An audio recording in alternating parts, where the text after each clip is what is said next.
স্ফোরিত হয়েছে। রোগীকে প্রভু ভেবে চিকিৎসা দেওয়ার জন্য চিকিৎসকদের প্রতি আহ্বান জানিয়েছেন স্বাস্থ্যমন্ত্রী মোহাম্মদ নাসিম।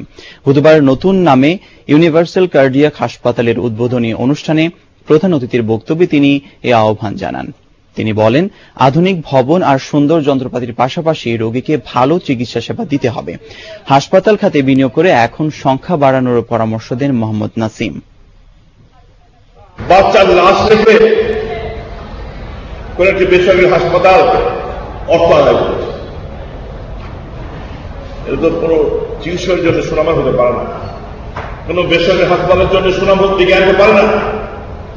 রোগীর শিশুর লাশ রেখে আমি তার অর্থ আদায় করছি। একটা নাম করে হাসপাতালে নিষিদ্ধ ওষুধ পাওয়া গেছে, হতে পারে না। নিশ্চয়ই ব্যবসা করবো, মুনাফা করবো, সবই স্বাভাবিক, কিন্তু কোন গরিব মানুষের জীবনের বিনিময় না। জিয়াউর রহমান মুক্তিযুদ্ধের চেতনায় বিশ্বাসী ছিলেন কিনা এ ব্যাপারে কমিশন গঠন করে